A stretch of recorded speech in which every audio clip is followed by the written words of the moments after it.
واقعہ تو یہ ہے کہ مخلوق کے گناہوں کی وجہ سے زمین کی برکتیں سلب کر لی جاتی. اللہ تعالیٰ کا ارشاد ہے سورۃ الاعراف 96، اور اگر ان بستیوں کے رہنے والے ایمان لاتے اور پرہیزگاری اختیار کرتے تو ہم آسمان اور زمین کی برکتوں کا دروازہ ان کے لیے کھول دیتے. یہ اللہ کا وعدہ ہے، آسمان سے بھی رزق برستا اور زمین بھی خزانے اگلتی. مزید ارشاد ہے سورۃ الجن آیت 16 اور 17، اور اگر یہ لوگ سیدھے رستے پر قائم رہتے، یعنی سیدھے رستے کو چھوڑ نہ دیتے، قرآن پڑھ کر قرآن کے تارک نہ ہوتے، تو ہم انہیں پانی کی ریل پیل سے سیراب کرتے، کیونکہ پانی زندگی کی بنیاد ہے، تاکہ برسات کی نعمت میں ہم ان کا امتحان کریں کہ نعمتیں پا کر پھر مزید وہ کیا کرتے ہیں، کیونکہ امتحان تو دونوں طرح ہوتا ہے. گناہوں کے ارتکاب سے بندہ رزق اور روزی سے محروم کر دیا جاتا ہے. پیچھے آپ پڑھ چکے ہیں مسند احمد کی حدیث شریف میں ہے ان روح القدس نفث فی رعی انه لن تموت نفس حتى تستكمل رزقها فاتقوا الله واجملوا في الطلب فانه لا ينال ما عند الله الا بطاعته. یہاں تک یہ ابن ماجہ کی روایت ہے، اور اگلا حصہ جو ہے یہ مسند الشہاب کا اور ضعیف ہے. وان الله جعل الروح والفرح في الرضاء واليقين وجعل الهم والحزن في الشك والسخط. روح القدس نے میرے قلب میں یہ بات القاء فرمائی، یعنی نبی صلی اللہ علیہ وسلم نے فرمایا کہ میرے دل میں یہ بات ڈالی کہ کوئی انسان اس وقت تک نہیں مرے گا جب تک کہ وہ اپنا رزق پورا نہ کر لے. بس تم اللہ تعالیٰ سے ڈرتے رہو اور اچھے طریقے سے اسے طلب کرو، نہیں حرام سے نہیں، حلال سے. جو ملنا آپ کو مل کر رہے گا، جلد بازی سے حرام کی طرف مت جاؤ، کیونکہ اللہ تعالیٰ سے جو کچھ مل سکتا ہے اس کی اطاعت ہی سے مل سکتا ہے. اور اللہ تعالیٰ نے رحمت اور فرحت اپنی رضامندی اور یقین ہی میں رکھی ہے، شک اور خفگی میں ہم و حزن کے سوا کچھ نہیں. یہ جو آخری حصہ اگرچہ ضعیف روایت ہے، لیکن ویسے اگر اس بات کو دیکھیں تو بات یہ کہ جو بندہ اللہ سے راضی رہتا ہے اللہ تعالیٰ اس کو راضی کر دیتا ہے، اور جو بندہ اللہ سے ناراض ہوتا ہے، جیسے کہ ایک اور حدیث میں آتا ہے، تو اللہ اس سے ناراض ہو جاتا ہے. یعنی غم اور دکھ کے موقع پر اگر انسان یہ کہے کہ میرے ساتھ ہی ایسا کیوں ہوا، تو یہ اللہ سے ناراض ہونا ہے.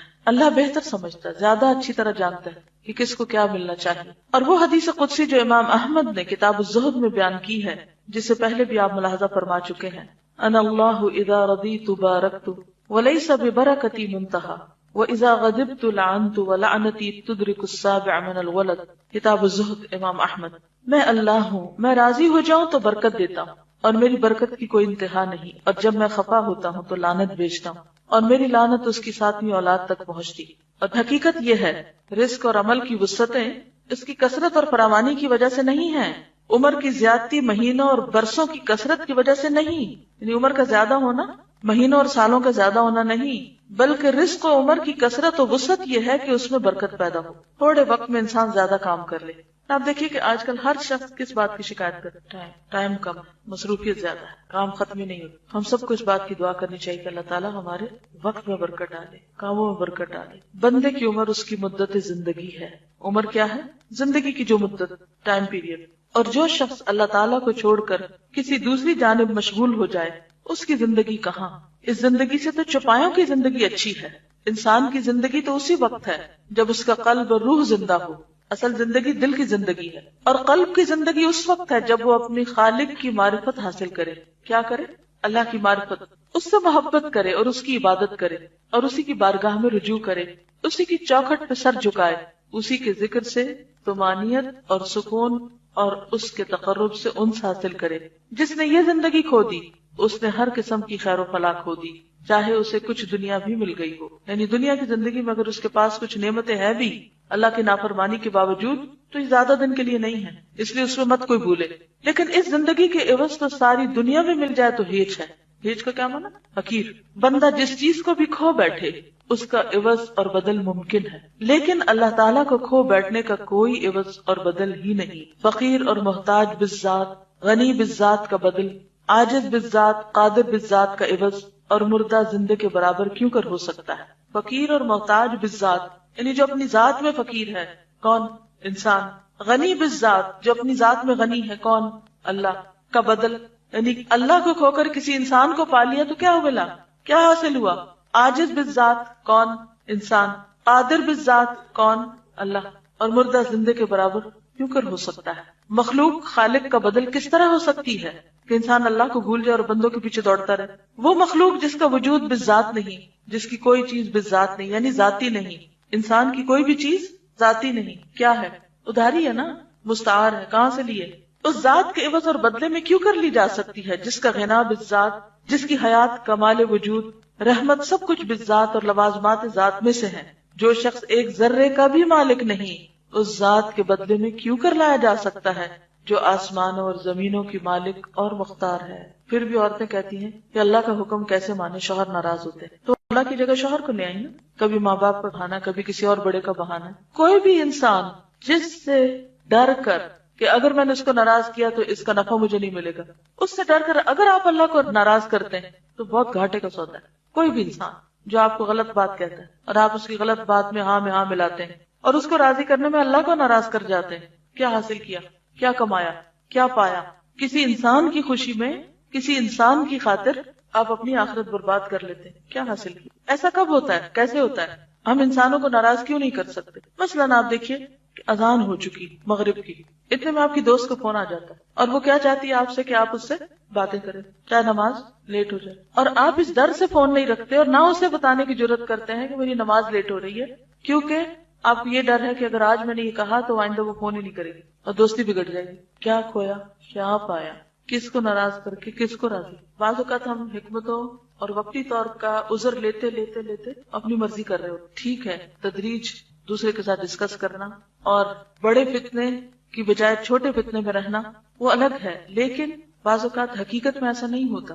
اصل بات یہ کہ ہم اسٹرگل ہی نہیں کرتے کیونکہ ہم خود بھی اسی پہ راضی ہوتے ہیں جو کوئی اور ہمیں کہہ رہا ہوتا ہے اور ہم اس پہ ڈالنا چاہتے ہیں. یعنی بعض عورتیں شوہر کا صرف بہانہ کرتی ہیں اور شوہر کی بلا کو بھی نہیں پتا ہوتا. یعنی بعض تو واقعی سیویئر کیسز ہیں، اس میں تو انسان کو بعض اوقات کافی مشکل ہوتی ہے، لیکن بعض اوقات ہم صرف مرضی اپنی کرنا چاہتے ہیں اور نام اس کا لگاتے تاکہ کل اللہ کے یہاں وہ پکڑا جائے گا، میری تو چھوٹ ہو جائے گی، میں یہاں بھی چھوٹی وہاں بھی چھوٹی، کیا نفع کا سودا ہے؟ تو کیا اللہ کو نہیں پتا کہ اصل مشکل کہاں ہے، کس کو دھوکہ دے رہے ہیں؟ کئی دفعہ لوگ غلط کام کرنا چاہتے ہیں، جا کے کسی سے فتویٰ لے لیتے ہیں اور اس غریب کو یہ بھی نہیں بتاتے کہ اصل بات کیا ہے. اپنی مرضی کا سوال لکھ کے اپنی مرضی کا جواب لیتے ہیں اور پھر اپنے آپ کو مطمئن کر لیتے ہیں کہ وہ فلاں عالم نے کہا تھا ایسا کر لو، اور پھر کیا کہتے ہیں کہ اب ذمہ داری عالم کی ہوگی، ہماری نہیں، ہم چھوٹ گئے. اور عالم بھی کیوں ایسی بات کر رہے ہیں؟ عالم کی بھی پکڑ ہے وہاں جہاں وہ بندوں کو راضی کرنے کے لیے حق چھپا رہا ہے. بنی اسرائیل کے علماء کی کیوں شامت آئی؟ کیا کیا تھا انہوں نے؟ وَتَكْتُمُونَ الْحَقَّ وَأَنْتُمْ تَعْلَمُونَ. اصل بات یہی، ہم اندر سے خود کمزور ہوتے ہیں. جس بات پر آپ 100% کنونسڈ ہوں، یقین ہو آپ کا کہ یہ درست ہے، تو دوسرے کو بتانے میں مشکل ہوتی ہے کبھی، لیکن ایسی بھی نہیں کہ آپ حق کنوے نہ کر سکیں. لیکن اگر ہم خود شیکی ہوں، خود شیکی ہیں، خود کنونسڈ نہیں ہے کسی بات پہ، تو ہم اسے کنوے بھی نہیں کر سکتے. معصیت سے رزق اور عمر کی برکتیں اس لیے سلب ہو جاتی ہیں کہ معصیت اور ارباب معصیت پر شیطان مسلط ہو جاتا ہے اور ان پر اس کی حکومت قائم ہو جاتی. اہل عصیان کے تمام دفاتر اس کے پاس ہوتے ہیں. ظاہر ہے شیطان کا قرب جسے بھی ہوگا اس سے برکت سلب کر لی جائے گی. یہی وجہ ہے کہ کھانے پینے، کپڑے پہننے، سواری، جماع وغیرہ مواقع میں بسم اللہ الرحمن الرحیم کہنا شارع نے مشروع فرمایا ہے، کیونکہ ذکر الہی خیر و برکت کا موجب ہے. اس سے شیطان بھاگتا ہے اور حصول برکت کی راہیں کھل جاتی ہیں. اللہ کی برکت کو کوئی چیز روک نہیں سکتی. ہر وہ چیز جو اللہ کے سوا کسی اور کے لیے ہو اس سے برکت چھین لی جاتی. ہر وہ چیز جو اللہ کے سوا کسی اور کے لیے ہو اس سے برکت چھین لی جاتی. کون سی برکت؟ علم، رزق، عمل، اطاعت، عبادت. کیونکہ برکت تو پروردگار عالم ہی کی بارگاہ سے اترتی ہے، ساری برکتیں وہیں سے آتی، اور ہر وہ چیز جو اس کی طرف منسوب ہو مبارک ہوتی. اس کا نام مبارک ہے، اس کا رسول مبارک ہے، اس کا وہ بندہ مبارک ہے جو ایمان رکھتا ہے، اللہ کی مخلوق کو نفع پہنچاتا ہے. بیت اللہ الحرام مبارک، ملک شام مبارک. سرزمین شام کی برکتوں کا ذکر قرآن حکیم میں 6 آیتوں میں کیا گیا. بس دنیا میں اس کی ذات کے سوا کوئی مبارک نہیں. ہر وہ چیز جو اس سے نسبت نہیں رکھتی، یعنی اس کی محبت اور رضا سے نسبت نہیں رکھتی، اس میں کسی قسم کی برکت نہیں. کوئی کام جو اللہ کی رضا کے خلاف ہو رہا ہو، خواہ وہ شادی کی محفل، خواہ وہ کوئی تعلق، کسی قسم کا لین دین، کوئی برکت نہیں، اس سے کوئی خیر نہیں پھوٹ سکتی. یہ تو ساری کائنات اس کی ربوبیت اور خالقیت سے نسبت رکھتی ہے، لیکن اس کی ربوبیت اور رضامندی کی نسبت نہ ہو تو وہ بے برکت ہے. دنیا کی ہر وہ چیز، خواہ وہ آیان و اشخاص ہو، آیان کون ہوتے ہیں؟ یعنی بڑے بڑے لوگ، خواہ اقوال و گفتار یا اعمال و کردار، جو بھی اللہ سے بعید اور دور ہے اس میں خیر و برکت نہیں. جو چیز اس سے قریب ہوگی بقدر قربت اس میں خیر و برکت ہوگی، جو جتنی قریب اتنی خیر و برکت والی. برکت لعنت کی ضد ہے. بس وہ زمین جس پر اللہ نے لعنت کی، یا وہ آدمی جس پر اس کی لعنت ہو، یا وہ کام جس پر اللہ کی لعنت ہو، خیر و برکت سے دور اور بہت ہی دور ہوگا. وہ چیزیں بھی خیر و برکت سے محروم ہوں گی جن کا ان ملعون چیزوں سے کسی قسم کا تعلق ہوگا۔ اللہ تعالیٰ نے اپنے دشمن ابلیس پر لعنت بھیجی اور اپنی ساری مخلوق سے اسے دور تر پھینک دیا، اس لیے ہر وہ چیز جسے ابلیس سے کسی قسم کی نسبت اور تعلق ہوگا اس پر بقدر نسبت و تعلق لعنت ہوگی۔ ظاہر ہے کہ عمر، رزق، علم اور عمل وغیرہ سے برکتوں کے سلب ہونے میں گناہوں کا بڑا دخل ہے اور معاصی کے اثرات بہت دور رس ہیں۔ پس وہ وقت جس کے اندر تم اللہ کی نافرمانی کرو، یا وہ مال جس کے ذریعے اللہ کی نافرمانی ہو، یا وہ جسم اور مال، قوت، جاہ و منزلت اور علم و عمل جس کے ذریعے اللہ کی نافرمانی ہوتی ہو، وہ اللہ کے یہاں نافرمانی کرنے والے کے خلاف حجت ہے اور یہ اس کے حق میں قطعاً مفید نہیں۔ صرف وہی چیز کارآمد ہوگی جو طاعت الہی میں صرف کی جائے۔ یہی وجہ ہے کہ بعض لوگ 100 برس زندہ رہتے ہیں لیکن انہیں بمشکل 20 سال کی عمر نصیب ہوتی۔ بعض کے پاس سونے چاندی کے انبار ہوتے ہیں اور مال و دولت سے ان کے خزانے پر ہوتے ہیں، لیکن در حقیقت اس میں سے 1000 درہم بھی ان کی قسمت میں نہیں ہوتے۔ یہی حال جاہ و منزلت اور علم کا ہے۔ حدیث شریف میں ہے الدنیا ملعونۃ ملعون ما فیہا الا ذکر اللہ عز وجل وما والاہ او عالم او متعلم۔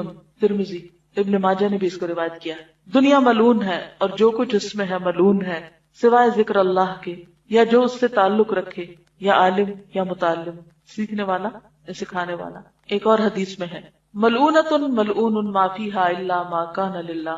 یہ ترمذی کی روایت یہی ضعیف ہے، مفہوم ملتا جلتا اوپر سے۔ دنیا ملعون ہے اور دنیا میں جو کچھ ہے ملعون ہے سوائے اس کے جو اللہ تعالیٰ کے لیے ہو۔ جو چیز اللہ تعالیٰ کے لیے ہو اسی میں اللہ تعالیٰ کی خیر و برکت ہوا کرتی۔ واللہ المستعان۔ کیا کرنے کی ضرورت؟ اللہ سے مدد مانگی جائے، گناہوں سے بچنے کی کوشش کریں، ایسے لوگوں سے بچیں جو گناہوں کی طرف لے جاتے ہیں، ایسی مجلس اور محفلوں سے بچیں جن میں ایمان محفوظ نہ رہتا ہوں۔ دوست وہ جسے دیکھ کے اللہ یاد آئے تو آپ اپنی دوستیوں کی کرائیٹیریا دیکھ لیں، پہچان کر لیں۔ اصل میں یہ کہ ہم سب کو ڈیسیژن یہ لینا ہے کہ غلط کام نہیں کرنے، کسی کا بھی ساتھ نہیں دینا غلط کاموں میں، چاہے ماں باپ ہوں، بہن بھائی ہوں، دوستوں، کوئی بھی۔ نیکی میں تعاون کرنا ہے، برائی میں کسی سے بھی تعاون نہیں کرنا، چاہے کوئی ناراض ہوتا ہے یا راضی۔ اگر کوئی وقتی طور پہ ناراض بھی ہو جائے گا نا اور ہم نے اللہ کو راضی کر لیا تو اللہ اس کو بھی ہم سے راضی کر دے، لیکن اگر اللہ کو ناراض کر کے اس کو راضی کیا تو اللہ بھی ناراض اور اللہ اس کو بھی ہم سے ناراض کر دے گا کسی دن۔ یہ بتائیے کہ جادو کا شرک سے کیا تعلق ہے؟ ہم شرک کا باب پڑھ رہے تھے نا، تو اس کا ذیلی باب ہے جادو، کیا کنیکشن ہے؟ یعنی جادو میں کچھ ایسے اعمال کیے جاتے ہیں جو شرک کے ضمن میں آتے ہیں، جس میں غیر اللہ سے مدد مانگی جاتی ہے، جیسے شیاطین وغیرہ، اور اللہ تعالیٰ کی صفت تصرف جو یعنی کہ اللہ تعالیٰ کی جو قدرت ہے، یہ طاقت ہے مختلف کاموں میں تصرف کی، وہ دوسروں سے منسوخ کر دی جاتی۔ بعض اوقات جادوگر یہ بھی شو کرتے ہیں کہ وہ غیب کا علم جانتے ہیں، اپنے آپ کو نفع و نقصان کا مالک سمجھتے ہیں، یعنی دوسروں کو نفع یا نقصان پہنچانے کا دعویٰ کرتے ہیں کہ ہم جادو کے ذریعے کوئی چیز حاصل کر لیں گے یا پھر کسی کو کوئی نقصان دے سکیں گے، حالانکہ ایسا ممکن نہیں جب تک کہ اللہ تعالیٰ نہ چاہے۔ تو دراصل اس میں بہت سا عقیدے کا بگاڑ ہے۔ جادوگروں کے علاوہ اور کن کے پاس جانا شرک کا سبب بن سکتا ہے؟ کاہن کس کو کہتے ہیں؟ مثلا جو غیب کی خبریں دیتے ہیں، پیشن گوئیاں جو کر رہے ہوتے ہیں۔ پھر غیب کی خبریں دینے والوں میں کون کون شامل ہیں؟ نجومی کیا کرتے ہیں؟ وہ کس کے ذریعے خبریں پہنچاتے ہیں؟ ستاروں کو ذریعہ بناتے ہیں، ستاروں کی رفتار یا مختلف سٹارز یا جو سیارے ہوتے ہیں ان کے ذریعے۔ برج، وہ جو بروج، سورت بروج سے اس کی دلیل لیتے ہیں، حالانکہ اس میں تو کوئی ایسے ذکر نہیں۔ اور کون ہوتے ہیں جن کے پاس جا کر انسان شرک کا مرتکب ہوتا ہے؟ فال گیر، یعنی جو فال نکالتے ہیں۔ فال کے لیے کس چیز کا استعمال کیا جاتا ہے؟ پرندے، طوطا وغیرہ کو۔ اچھا، اور پامسٹ، جو ہاتھ کی لکیریں دیکھتے ہیں، اس میں کیا برائی ہے؟ ہاتھ کی لکیریں دیکھنا تو ایک سائنس ہے، ایک علم ہے، ایک فن ہے، تو اس کا کیا تعلق ہے شرک سے؟ جی، مستقبل کے بارے میں کسی بھی چیز کے علم کا دعویٰ کرنا درست نہیں، کیونکہ کل کیا ہونے والا ہے قرآن مجید میں آتا ہے ما تدری نفس ماذا تکسب غدا، کسی کو نہیں پتا کہ اس نے کل کیا کرنا ہے۔ لکھا ہے قرآن میں، کس سورت میں آئی؟ سورت لقمان، اس کے آخر میں آتا ہے۔ تو جب اللہ ہی کو پتا ہے کہ کل کیا ہونا ہے تو ہم کسی کے آگے کیوں ہاتھ پھیلا کے اپنا حال وہاں سے جاننے کی کوشش کرتے ہیں؟ اور کون سا طریقہ ہوتا ہے؟ رومال یا ذائچے بنانے والے وہ کیا کرتے ہیں؟ لکیریں کھینچ کے ڈبیاں بعض اوقات بناتے ہیں اور اس میں نشان لگاتے ہیں اور پھر جو آخر میں آ کے پتہ چلتا ہے کہ اگر ایک ڈبی خالی رہ گئی یا آڈ نمبر نکلا اللہ عالم طریقہ کیا ہوتا ہے، لیکن اس سے بھی غیب کی خبر معلوم کرنا کہ یہ کام ہو یا نہ ہو، کرنا بہتر ہے یا نہیں کرنا چاہیے، اور کارڈز کے ذریعے اور کیا کرتے ہیں. مثلاً کبھی آپ نے دیکھا کہ لوگ کافی کے اوپر تقدیر پڑھ رہے ہوتے ہیں، کافی کے کپ پہ، تو اس کے اوپر جو جھاگ بنتی ہے ان لکیروں میں، بعض لوگ بالوں میں بال دیکھ کے کچھ بتاتے ہیں، فور ہیڈ دیکھ کے. وہ تو چلے پھر بھی فراست اور سمجھداری اور انسان کے چہرے کو ایک دیکھ کے ایک اندازہ ہو جاتا ہے کہ یہ شریف انسان ہے یا کوئی بدماش ہے، وہ علم فراست کہلاتا ہے. اس کا غیب سے تعلق نہیں ہوتا، وہ صرف چہرے کی ظاہری علامات کو دیکھ کر، جیسے قرآن مجید میں کہا ہے نا کہ غریب لوگوں کو جن کو صدقہ دینا چاہیے ان کو کہاں سے پہچانا جائے، تعرفہم بسیماہم، تو ان کا چہرہ دیکھ کے، ان کی پیشانی دیکھ کے تم پہچان جاؤ گے. یعنی ظاہری اثرات سے کچھ پہچانا، لیکن اس سے یہ خبریں دینا کہ اس کا فیوچر کیا ہوگا، یہ درست نہیں. دیکھیے کوئی بھی جو کسی چیز کا دعویٰ کرے نا، اس کو ایک ہی جملہ بولا کرے، قل ہاتوا برہانکم ان کنتم صادقین. اگر تم اپنے اس دعوے میں سچے ہو تو ہمیں کوئی دلیل دے دو، ہم بھی مان جائیں گے، ہمیں کوئی مشکل نہیں. اور اگر کوئی دلیل نہیں ہے تو کیا کسی انسان کو یہ بات زیب دیتی ہے کہ وہ کسی کی تباہی کا فیصلہ کرے؟ کیا آپ کو حدیث معلوم ہے جس میں نبی صلی اللہ علیہ وسلم نے فرمایا کہ جو کسی کے بارے میں کہے کہ وہ تباہ ہو گیا، وہ خود اس سب سے بڑھ کے ہلاک ہونے والا ہے. ہمیں کسی کے بارے میں بھی کوئی حق نہیں دیا گیا کہ ہم اس کے مستقبل یا جنت یا جہنم کے فیصلے کریں کہ وہ کہاں جانے والا ہے یا اس پہ کیا گزرنے والی. اصل چیز یہی ہے کہ آپ کے پاس معیار ہونا چاہیے اور اس کے مطابق آپ پھر چیزوں کو پرکھیں. جی علم العادات سے بھی لوگ کچھ مستقبل کی پیشن گوئیاں کرتے رہتے ہیں، ڈیٹ آف برتھ سے یا ناموں کے حروف کے اعداد کو جمع تفریق کر کے کہ یہ نام رکھنا اچھا ہے یا نہیں. ان چیزوں سے بھی پرہیز کرنا چاہیے. جی ویدر اپ ڈیٹس جو ہوتی ہیں یہ اسباب کے ذریعے ہوتی ہیں. وہ انہوں نے ایسے آلات اور مشینیں لگائے ہوتے ہیں جس سے وہ دیکھ رہے ہوتے ہیں کہ ہواؤں کا رخ کدھر جا رہا ہے، یا سیٹلائٹس کے ذریعے زمین کے اوپر جو مختلف جگہوں سے بادلوں کی موومنٹ ہوتی ہے ان کی رفتار دیکھ کے کچھ اندازہ صرف کیا جاتا ہے کہ کتنے گھنٹے میں کس جگہ تک پہنچ جائے گا تو وہاں بارش ہونے کا امکان ہے. یہ علم غیب سے تعلق نہیں رکھتا. علم غیب تب ہوتا یہ جب وہ بغیر کسی ذریعے کے یہ بتاتے کہ بارش ہونے والی. مثلا آپ کو بخار ہے اور کوئی شخص صرف دیکھ کے آپ کو کہے کہ آپ کو بخار ہے بغیر کسی ذریعے کے، تو ہاں شکل سے اور چہرے سے اگر وہ کچھ علامات ظاہر ہو رہی ہیں کہ وہ سرخ ہے، یہ ایک ڈاکٹر اور تجربے کی بنیاد پہ کہہ رہا ہے تو وہ ایک علم کی بنیاد پہ کہہ رہا ہے، غیب دانی کا وہ دعویٰ نہیں کر رہا. یا وہ تھرمامیٹر لگا کے آپ کو ٹیمپریچر بتا رہا ہے. تھرمامیٹر لگا کے کوئی اگر بتاتا ہے کہ آپ کو یہ بخار ہے یا فلاں بیماری ہے، یا بعض لوگ نبض دیکھ کے بتاتے ہیں، تو وہ جو آپ کی ہارٹ بیٹس ہوتی ہیں یا جسم کے اندر کی گرمی سردی کا جو مزاج ہوتا ہے اس سے بعض بیماریوں کی نشاندہی ہوتی ہے. یہ سب اسباب کے ذریعے ہے. غیب دانی بدون اسباب یا صرف تیر تکے کی بنا پر کوئی بات کہنے کو کہتے ہیں، تو یہ شرک میں نہیں آئے گا. ٹھیک ہے.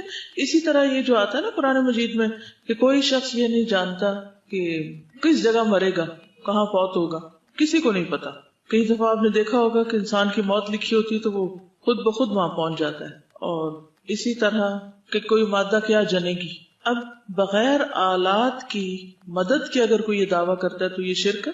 لیکن اگر آلات کے ذریعے کوئی چیز معلوم کرتا ہے تو وہ اندازہ درست بھی ہو سکتا ہے اور نہیں بھی ہو سکتا. جیسے ویدر کی پریڈکشن بعض اوقات درست نہیں ہوتی، وہ صرف ایک اندازہ ہوتا ہے اور وہ ایک ذریعے سے ہوتا ہے، ایک مشین کے ذریعے دیکھ کے بتاتے ہیں. جی مثلاً آپ کسی کو دعا دیتے ہیں، یا اللہ اس شخص کو صحیح کر دے، اللہ اس کو صحت دے، اللہ اس کو صحت دے، یا اللہ اس کو صحت دے. اب ان الفاظ میں کیا ہے؟ دعا ہے نا، لیکن اردو میں بول رہے ہیں، مانگ اللہ ہی سے رہے ہیں. تو کوئی بھی ایسا لفظ جس میں اللہ ہی کو پکارا جائے، چاہے وہ عربی زبان کا لفظ ہو یا غیر عربی کا، اگر اللہ سے مانگ رہے ہیں تو کوئی حرج نہیں ہے اس میں. ٹھیک ہے. پورا اسرار الفاظ نہیں ہونے چاہیے، دعائیہ الفاظ ہو سکتے. تجربے اور مشاہدے کی بنا پر اگر کسی چیز کا ایک احساس ہو رہا ہو تو وہ ایک اور چیز ہے، وہ سبب ہے. اس میں جس چیز کے اندر ایک سبب ہے وہ تو ٹھیک ہے. نیکسٹ آگے شروع کرتے ہیں. درخت، پتھر یا قبر وغیرہ سے برکت حاصل کرنا. کیا آپ میں سے کوئی یہ سمجھتا ہے کہ جہاں کوئی نیک شخص دفن ہو وہاں برکت ہوتی ہے؟ کیا ہم کسی بھی نیک شخص کے بارے میں یہ دعویٰ کر سکتے ہیں کہ وہ واقعی کامیاب ہو گیا اور وہ اپنی قبر کے اندر واقعی جنت کے باغوں میں سے ایک باغ میں ہے؟ کسی کے بارے میں ہم فیصلہ کر سکتے ہیں؟ نہیں. ارشاد باری تعالیٰ ہے افرأیتم اللات والعزی ومناۃ الثالثۃ الاخری، اب ذرا تم بتاؤ تم نے کبھی اس لات اور عزا اور تیسری ایک اور دیوی منات کی حقیقت پر غور کیا ہے؟ یہ جو ہم نے پڑھا تھا نا صفات میں شرک، اللہ تعالیٰ کا ایک نام ہے الالہ، تو الالہ سے مؤنث اللات بنایا گیا ہے، تو یہ ایک بت کو نام دے دیا گیا۔ پھر العزا جو ہے یہ العزیز جو صفت ہے اللہ کی اس سے مشابہ، یہ کچھ دیویوں کے نام تھے جو اہل عرب نے رکھے ہوئے تھے۔ سورۃ النجم کی آیت ہے اب ذرا بتاؤ تم نے کبھی اس لات اور عزا اور تیسری ایک اور دیوی منات کی حقیقت پر غور کیا ہے کہ ان کی کیا حقیقت ہے؟ جیسے ہمارے ہاں مختلف بزرگوں کے اصل نام کے علاوہ کچھ نام ان کو دے دیے جاتے ہیں اور وہ صفاتی نام ہوتے ہیں، ان ناموں میں بھی شرک ہوتا ہے۔ مثلاً کسی بزرگ کا کوئی صفاتی نام بتائیے، غوث اعظم، ان کا اصل نام کیا تھا؟ عبد القادر جیلانی۔ انہوں نے اپنا نام کیا رکھا ہوا ہے کہ وہ القادر جو اللہ کی صفت ہے ان کے بندے ہیں، اور بندوں نے ان کا نام کیا رکھ دیا کہ وہ سب سے بڑے فریادیں سننے والے، لوگوں کی مشکل آسان کرنے والے۔ تو یہ کیا ہے؟ دراصل صفاتی شرک، صفات میں شرک ہے، اللہ کی صفات میں کسی اور کو شریک کرنا ہے۔ بہرحال لات کے بارے میں علامہ ابن کثیر فرماتے ہیں لات ایک سفید پتھر تھا جس پر خوب نقش و نگار کیا گیا تھا، اس کو ایک مکان میں سجا بنا کر رکھا گیا تھا، اور اس مکان کے ارد گرد ایک بہت بڑی اور مضبوط چار دیواری بنائی گئی تھی جس کو خوبصورت پردوں سے سجایا گیا تھا۔ اس کے باقاعدہ پجاری اور پروہت تھے، یہ اہل ثقیف کا بت تھا، تمام عرب اس پر فخر کیا کرتے تھے۔ دراصل لات نیک شخص تھا، حجاج کرام کو ستو پلایا کرتا، جب فوت ہو گیا تو لوگوں نے اس کی قبر کو اپنے مقاصد کے لیے اختیار کر لیا اور آہستہ آہستہ اس کا بت بنا کر پوجا شروع کر دی۔ جناب رسالت مآب صلی اللہ علیہ وسلم نے سیدنا مغیرہ بن شعبہ رضی اللہ عنہ کو اس کی گرانے کے لیے بھیجا۔ انہوں نے پہلے تو اس کو مسمار کیا، یعنی گرایا، اور پھر آگ لگا کر جلا دیا۔ جس طرح بنو ثقیف نے پتھر اور قبر دونوں کی الوہیت کو مد نظر رکھتے ہوئے ان کی عبادت شروع کر دی تھی، یعنی پتھر اور قبر کو الہ بنا رکھا تھا۔ اسی طرح آج کل لوگ قبروں پر بڑے بڑے کتبے اور اونچی قبریں بھی بنا لیتے ہیں اور وہاں عبادت شروع کر دیتے ہیں۔ اور جیسے یہ انہوں نے کیا ہوا تھا نا کہ اس کو سجایا ہوا تھا اور پھر پردے لٹکائے ہوئے تھے اور بہت اہتمام کیا ہوا تھا اور لوگ اس سے بہت محبت کرتے تھے اس جگہ سے۔ پھر اسی طرح العزا کے بارے میں علامہ ابن جریر یوں لکھتے ہیں عزا ایک درخت تھا جس کو چار دیواری میں گھیر لیا گیا تھا، اس کو بہت خوبصورت پردوں سے مزین کیا گیا تھا۔ یہ درخت مکہ مکرمہ اور طائف کے درمیان ایک وادی نخلا میں تھا۔ قریش مکہ اس درخت کی بے انتہا عزت اور توقیر کرتے تھے۔ یہ پتھر اور درخت دراصل نشان کے طور پر تھے جن کی دراصل قبریں یا جگہ بنائی گئی تھی، لوگوں کی زیارت گاہیں۔ امام نسائی اور ابن مردویہ ابو الطفیل سے روایت کرتے ہیں کہ رسول اکرم صلی اللہ علیہ وسلم نے جب مکہ مکرمہ فتح کر لیا تو سیدنا خالد بن ولید کو وادی نخلا کی طرف بھیجا کہ جا کر عزا کو کاٹ دے۔ خالد جب وادی نخلا پہنچے تو دیکھا وہاں 3 درخت تھے، تینوں کو انہوں نے کاٹ دیا اور مکان کو بالکل مسمار کر کے آپ کی خدمت میں حاضر ہوئے۔ رسول اکرم صلی اللہ علیہ وسلم نے فرمایا دوبارہ جاؤ، تم نے کوئی کام نہیں کیا۔ سیدنا خالد دوبارہ وہاں پہنچے تو عزا کے پجاریوں نے انہیں دیکھتے ہی پہاڑ کی پناہ لی اور یا عزا کے نعرے بلند کرنے لگے۔ سیدنا خالد اس مقام کے قریب گئے تو کیا دیکھتے ہیں کہ ایک عورت بالکل برہنہ حالت میں ہے، ننگی ہے، اس کے بال بکھرے ہوئے ہیں اور مٹی اٹھا اٹھا کر اپنے سر پہ ڈال رہی۔ سیدنا خالد تلوار کے وار سے اس کا کام تمام کر دیا۔ رسول اکرم صلی اللہ علیہ وسلم کی خدمت میں حاضر ہو کر تمام واقعہ بیان کیا۔ آپ صلی اللہ علیہ وسلم نے فرمایا وہی عورت عزا تھی۔ یہی صورتحال یا اس سے بھی بڑھ کر آج کل اولیاء کی قبروں اور مزاروں پر دکھائی دیتی ہے۔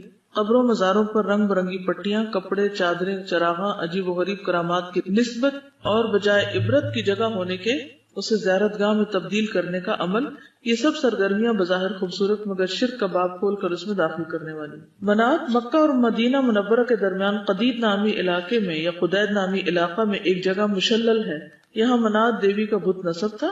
خزاعہ، اوس اور خزرج تینوں قبیلوں کا یہ مشترک بت تھا۔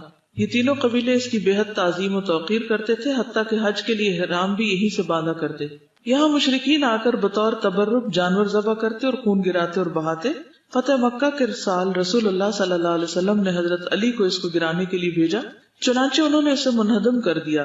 عن ابی واقد اللیثی قال خرجنا مع رسول اللہ صلی اللہ علیہ وسلم الى حنین ونحن حدثاء عہد بکفر وللمشرکین السدرہ یعکفون عندها وَيَنُوطُونَ بِهَا أَسْلِحَتَهُمْ يُقَالُ لَهَا ذَاتُ أَنْوَاطٍ فَمَرَرْنَا بِسِدْرَةٍ فَقُلْنَا يَا رَسُولَ اللَّهِ صلی اللہ علیہ وسلم اجعل لنا ذات انواط كما لهم ذات انواط وقال رسول الله صلی اللہ علیہ وسلم اللہ اکبر انها السنن قلتم والذی نفسی بیدی كما قالت بنو اسرائیل لموسى اجعل لنا الها كما لهم آلهة قال انکم قوم تجهلون لترکبن سنن من قام قبلکم. ترمذی. ابو واقد اللیثی بیان کرتے ہیں کہ ہم جنگ حنین کے موقع پر رسول اللہ صلی اللہ علیہ وسلم کے ساتھ مقام حنین کی طرف جا رہے تھے. ہمارا زمانہ کفر ابھی نیا نیا گزرا تھا. راستے میں ایک جگہ بیری کا درخت آیا جس کو ذات انوات کہا جاتا تھا. مشرکین اس درخت کے پاس بیٹھنا باعث برکت خیال کرتے تھے اور اپنے ہتھیار بھی اس پر لٹکاتے تھے. ابو واقد فرماتے ہیں کہ چلتے چلتے ہم ایک بیری کے درخت کے پاس سے گزرے تو ہم نے آپ سے عرض کی یا رسول اللہ صلی اللہ علیہ وسلم جیسے ان مشرکین کے لیے ذات انوات ہے ہمارے لیے بھی ایک ذات انوات مقرر کر دیجئے.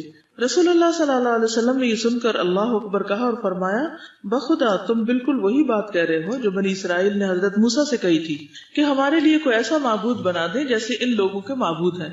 تو موسیٰ علیہ السلام نے فرمایا تم بڑی نادانی کی باتیں کرتے ہو. پھر فرمایا تم بھی اگلی امتوں کے طریقہ کار پر چلو گے، یعنی جیسے پہلے قوموں نے یہ کام کی تم بھی کرو گے. لات و منات کے پجاری ان کی عزت اور توقیر کرتے تھے اور یہ اعتقاد رکھتے تھے کہ ان کے پاس آ کر جانوروں کو ذبح کرنا باعث برکت ہے. ان کے پاس آ کر دعائیں مانگتے اور ان سے امداد چاہتے تھے. اپنی حوائج کی تکمیل کے لیے ان پر اعتماد اور بھروسہ کرتے تھے. ان سے برکت اور سفارش کی امید رکھتے تھے. کیا صالحین کی قبروں پر جا کر تبرک حاصل کرنا جس طرح کے لات و منات کے پجاری کرتے تھے، درختوں اور پتھروں سے برکت حاصل کرنا جیسے عزا اور منات کے پرستاروں کا شیوا تھا، یکساں نوعیت کا شرک نہیں.